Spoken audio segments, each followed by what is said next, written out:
I never meant to listen. The call had ended, or so I thought. I had just finished telling Evan I'd wired the final payment, the one that made their home officially theirs. He said he needed to double-check something with the lender asked me to hold. I did. I always did. The line didn't disconnect. That's how I heard it. First, the sound of laughter, his low and satisfied. Then Lauren's voice, lighter, more amused than I'd ever heard it when speaking to me. "She's too stupid to notice," Evan said, like it was a punchline. "She signed everything, every document I put in front of her. She practically handed it all over." Lauren replied. "It's almost pathetic." The spoon I'd been using to stir my tea clinked against the ceramic. I hadn't realized I'd stopped moving. I was standing in my own kitchen with the scent of lavender from a candle Lauren gave me last Christmas still lingering in the air. Everything in the room looked familiar, but none of it felt like mine anymore. Not the curtains I'd hemmed, not the clock that ticked softly above the stove, not even the tea in my cup. My son's voice carried on bright with arrogance. "Let her keep thinking she's helping. As long as she signs what I need, who cares what she understands?" I didn't speak. I didn't breathe. I just listened. Then slowly, I reached over and ended the call myself. The silence that followed was heavier than shouting. It wrapped around me thick and stifling. The kettle whistled behind me, sharp and impatient, but I didn't turn toward it. My hands moved on their own, resetting the teacup, wiping the spilled drops from the counter with the edge of my sleeve. I stood for a long time, not thinking, just existing in the moment after everything changed. Then I whispered, steady and soft, "Not anymore," and I turned to face the file cabinet I hadn't touched since Robert died. After Robert died, the quiet didn't come all at once. It seeped in through the baseboards, through the mornings, with one coffee cup instead of two, through the creak of a bed too big for one body. People warned me about the loneliness, but no one told me it would feel like fog, thick, quiet, and slow-moving. I didn't want to admit how much I longed for someone to need me again. Evan knew that. When he and Lauren first mentioned the house, it sounded like a celebration. "It's not just for us," Mom Evan had said, resting his hand over mine at the kitchen table. "It's for the baby. We want him to grow up with roots." Lauren chimed in with a soft smile. "You've already given us so much. But this would change everything." They called it a partnership. They insisted it wasn't charity. I remember nodding my eyes, stinging more from the warmth than the words. I had Robert's life insurance untouched, a savings account we built slowly over the years. I had enough. More than enough. So I co-signed the mortgage. Just a formality, they said. And later, when the refinancing came for nursery renovations, I signed again. Each time I told myself I was building something that would carry my name long after I was gone. There was one afternoon I still remember clearly. Lauren brought over papers for a new account, something about optimizing payments. She'd even highlighted where I needed to sign. I paused the pen in my hand, reading the line twice. My name listed as guarantor. "Is this for the same property?" I asked. Lauren nodded quickly, brushing hair from her face like the question surprised her. "Yes, same one. It just makes processing easier." I signed. I didn't want to be the kind of mother who second-guessed everything. And deep down, I didn't want to admit that I was already uneasy. I kept the documents neatly filed, never read them again. I preferred the illusion that I was still a mother, building something good, something lasting. That night after I heard their laughter on the phone, I sat alone and opened one of those folders. And the name on the document was mine, but the power in it was no longer mine to hold. The tablet sat where I always left it, on the small table by the armchair in the den. I rarely used it for more than grocery lists, library e-books, and the occasional photo Lauren would send of Miles in his Halloween costume or toddling through the yard. It had been Evan who first set up the apps for me. just to keep things simple, Mom. He'd linked everything to the cloud, our joint accounts, the mortgage, the utilities, the investments. Transparency, he called it. You'll always be able to see where everything is. Except I never looked. Until now. I entered the password slowly. The folders were all still there, neatly named. At first, it looked ordinary statements for the mortgage savings summaries, scanned copies of tax filings. But then I saw a folder labeled Davenport Holdings, LLC. I had never heard of it. I opened the file. There it was. My name listed as primary guarantor. The documents were formal, notarized, and thorough. Attached was a loan agreement, $120,000 issued 6 months ago.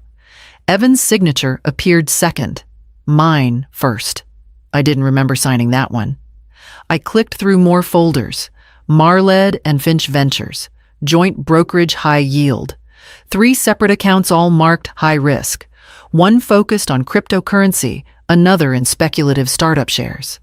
Again, my name on the documents, my credit, my stability backing it all.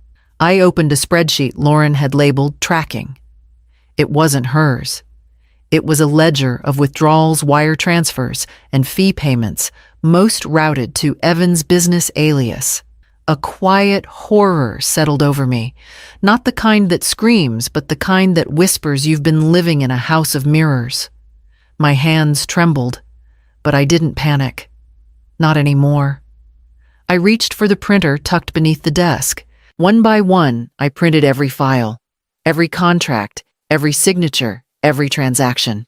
I created a folder on the desktop titled Calderon Record and duplicated each file to a hard drive I kept in a drawer with old tax forms. Willow jumped up onto the desk, curling beside the growing stack of pages. I looked down at her, meeting those green eyes. "Good girl," I murmured, scratching behind her ears. I labeled the printed files by category, taped yellow notes to the covers, highlighted figures in red ink. I didn't know yet what everything meant, but I knew what it was built on: my name, my trust, my silence. Each page I turned felt less like betrayal and more like evidence. By the time I stood up, there was no shakiness in my step. I had done what I never thought I'd have to do. I audited my life alone and found out just how far they'd gone without me. The last document I printed was the original power of attorney form, and right below my signature, Evan's handwriting read, "Thanks, Mom. I'll take it from here." The receptionist at Kavanaugh and Roth greeted me by name, just like always. I had been a client since Robert passed, though truthfully, I rarely asked for more than polite overviews and quarterly statements. Mr. Kavanaugh knew me as steady, traditional, low risk. I liked it that way. When he saw me walk in without an appointment briefcase in hand, something flickered behind his glasses. He stood gesturing toward the chair across from him. "Of course, Irene. What can I help you with today?" I sat down, folded my hands on my lap, and looked him in the eye. "I want to review everything tied to my name, every account, every authorization, every line of credit." He blinked. "Of course," he said, slowly adjusting the tablet on his desk. "Is something wrong?" "I'm not sure yet," I said. "That's why I need your help." We started with the accounts I recognized: retirement funds, Robert's pension, the CD renewals we'd set up together. Then came the ones I didn't. He scrolled carefully, stopping when he saw unfamiliar entities listed under my portfolio. "Davenport Holdings," he asked. "This isn't part of your primary portfolio." "It is now," I said. He frowned deeper as we kept going. "Crypto trades, real estate loans, co-signed business ventures, several of them with my name as the anchor, the steady hand, the foundation. You've given your son power of attorney over several of these," he said quietly. "Did you authorize this much?" I nodded once. I signed. I didn't understand, but I trusted him. Mr. Kavanaugh removed his glasses, set them down carefully. "You've always been cautious. You always asked questions." "I trusted the wrong definition of love," I replied. He didn't press further, just nodded. We can revoke the POA today. I'll flag every joint account, notify the custodians. You'll need an attorney to cleanly extract your liability. Can you recommend someone? I asked. Yes, he said, without hesitation. Leslie Frank. She's discreet. Aggressive when she needs to be. Good, I said, unfolding the list I had brought with me. Then let's get started. We worked silently for another 30 minutes, printing, signing, notarizing. By the time I left, my name was no longer tethered to theirs by blind trust. As I stepped out into the Colorado sun, I pulled my scarf tighter around my neck and walked toward my car with steady feet, dialing the number Mr. Kavanaugh had written on a small square of paper. Evan called 2 days later, all charm and casual warmth, like nothing had shifted between us. Hey, Mom, he said, cheerful and bright. How's everything going over there? You and Willow surviving the cold. I leaned against the kitchen counter watching the snow drift along the edge of the patio. We're doing just fine. There was a pause, the faintest hesitation before his tone softened. Actually, I was hoping we could talk. Something important came up, an opportunity. One of those once-in-a-lifetime kinds. I didn't answer right away. Just waited. It's nothing major, he rushed on. Just some short-term capital I need to secure my position. Super temporary. I wouldn't ask, but since we're already structured as partners on paper, it'd be seamless. How much? I asked. 200, he said quickly.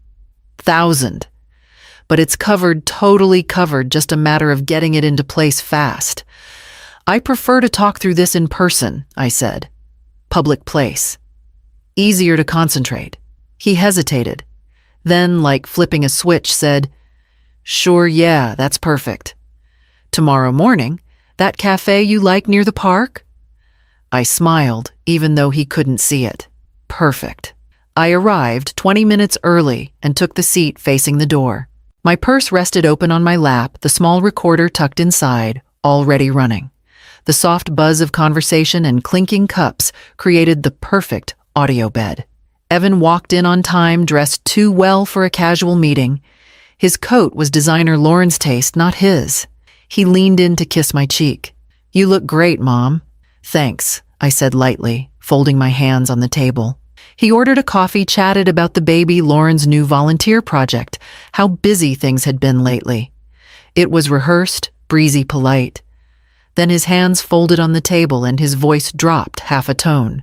This opportunity, it's real. Solid. We've done the due diligence. The return projection's incredible.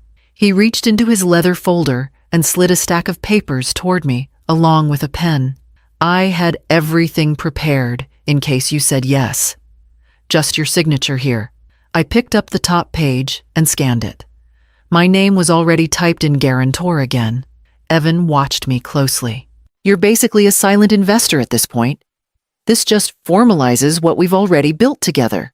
I nodded, slow and thoughtful. That's a flattering way to put it. Flattering but true, he said, smiling, as if this were a shared joke. You've always believed in me. That means more than you know. I placed the pages back on the table and pressed them into a neat stack. Let me sleep on it, I said gently. I like to be thorough. Of course, he said quickly. Take your time. I picked up my purse and stood steady and warm. We'll talk soon. As I walked out of the cafe into the morning light, I felt the recorder still humming in my bag, every word of his pitch, now mine to keep. It began on a Thursday. I didn't need to be there to witness it. I could picture it clearly enough, Evan and Lauren out at dinner, ordering wine they couldn't afford, smiling across the table, like they had the world tucked safely in their pocket. The waiter returns. Card declined. Evan chuckles, gestures for the second one. Declined again. No shouting. Just the tightening of jaws, the flicker of confusion in Lauren's eyes. The first signal that something beneath their feet had shifted. That same night, a thick envelope lands in their mailbox. Mortgage servicing notice transfer initiated. Property under review. Future balances subject to adjustment. The legal wording is clinical, but the meaning is clear. The structure they thought was permanent is no longer theirs to control. The next morning, their inbox pings with another blow. Revocation of power of attorney. Joint accounts frozen. Legal notice served and filed. Evan calls. I watch the screen light up on the kitchen counter. I don't move. He calls again an hour later. Then a third time after dinner. I let them all go to voicemail. Instead, I open the safe in the study and remove the folder marked Estate. Calderon. Inside my old will. His name appears on every line, every contingency, every fallback. The plan we made after Robert passed. The plan that assumed Evan would do right by what we built. I take the black pen from the desk drawer and slowly, deliberately draw a clean line through every mention of him. Then I slide in the new draft signed 2 days ago, sealed in an envelope marked Final. Executed. Willow hops onto the table and settles beside the safe. I stroke her fur once, then whisper, Almost done. I lock the safe, slide the key back into the drawer, and stand. Tomorrow, I'll meet with Leslie to finalize the trust transfer. And after that, there's only one thing left to do. The knock was sharp, impatient, entitled. I already knew it would be them. I opened the door to find Evan, tight-jawed and tense. Lauren just behind him, arms crossed like she was holding something in. They didn't smile. They didn't pretend. We need to talk, Evan said. Come in, I answered softly. They stepped into the living room and stopped. Leslie Frank was already there, seated calmly with a folder on her lap. She gave them a courteous nod. Evan didn't return it. What is this? Lauren asked. Voice tight. A conversation, I said. One that's long overdue. I motioned toward the table where I had arranged every document, revoked power of attorney, frozen accounts, the updated estate plan, and a timeline of unauthorized transactions. Clean. Labeled. Indisputable. Leslie opened her folder and spoke plainly. All financial access has been rescinded. Reports have been filed citing potential elder financial abuse. You're no longer listed on any estate documents. Evan's face darkened. You're blowing this out of proportion. No, I replied. I'm correcting it. Lauren's voice wavered. We never meant to hurt you. You didn't just lose access, I said evenly. You lost me. Evan stepped forward. You're tearing this family apart. I looked at him without blinking. You did that when you stopped treating me like family and started treating me like an ATM with a heartbeat. Leslie slid a final document across the table. This outlines every unauthorized transaction. It's already with the investigator assigned to your case. They said nothing for a long time. Lauren turned toward the door first. Evan followed slower, his face unreadable. Neither looked back. I closed the door gently behind them and turned the lock. The house settled back into its stillness. Leslie stood, collected her things, and gave me a small nod. You did everything right, she said. I looked down at the final document still resting on the table and with a steady hand tucked it into the folder marked complete. The voicemail came just after noon. I let it play on speaker while I sliced a lemon for tea. Martha, please just call us back. Greg got a notice this morning. His accounts are frozen. They're saying it's related to filings with the state. We don't understand what's happening, but it's serious. Please. We can fix this before it gets worse. We can talk. We're still family. I pressed save and renamed the file Justification Dr. 23. The trail was catching up to them faster than they could rewrite it. Evan's business partners had already begun pulling out. The banks were no longer responding to him, they were responding to my attorney. The paperwork had been clean filed and logged. All it took was one reviewed ledger, one name attached to too many irregular withdrawals, and the trust they used as currency started crumbling. Lauren's voice in the message wasn't angry. It was afraid, not of me, but of what she saw rising in the space where control used to sit. I didn't feel satisfaction, not even a flicker of triumph. What I felt was air, finally light, finally clean. I brewed the tea. No honey this time. I wanted the sharpness. Willow leapt onto the windowsill, curling into herself, with the kind of ease only animals ever truly master. I watched her for a moment, and let the warmth of the mug rest between my palms. They were scrambling now, trying to rearrange the facts, hoping I might slip back into the role they had written for me.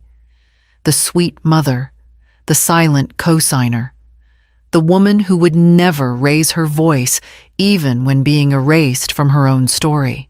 But I wasn't that version of myself anymore. I set the tea down beside the notebook I'd kept through every step of this, every document, every date, every call. The margin beside today's entry remained blank. I picked up the pen and wrote one line. "They're starting to feel it." Then I capped the pen, leaned back in my chair, and let the weight of the moment pass through me like breath. Peace wasn't loud. It never had been. It just stayed. Leslie called just before breakfast. "It's done," she said. "All revocations processed. The trust is active, and we've preemptively sealed it against contest. Legally, they have no path back." I nodded, even though she couldn't see me. "Thank you." She paused, then added, "Most people wait until death to protect their legacy. You did it while standing." After we hung up, I stepped into the garden. The air was cold, but not cruel. For the first time in a long time, I felt something like solidity under my feet. No tug, no shadow. The story leaked a few days later. Someone in Evan's office must have whispered to the wrong person. The mention was brief, buried in a column about financial misconduct and pending investigation into unauthorized use of elder resources. No names were listed, but people knew. Lauren's family stopped calling. Their Christmas card never arrived. Evan's clients withdrew one by one. His name was no longer associated with growth or ambition. It was now tied to silence, suspicion, and distance. He didn't call again. I didn't speak to any reporters. A woman from a local business journal reached out once wanting my side. I deleted the message without replying. There was nothing to explain. What they had taken wasn't money. It was voice. Choice. The quiet erasure of my role in my own life. And I had taken that back, piece by piece, signature by signature. Not out of vengeance, but clarity. The past was theirs to spin. The future was mine to write. I updated the binder on my desk, sliding in the final document behind a new tab labeled Protected. Then I closed the cover and ran my hand gently along its spine.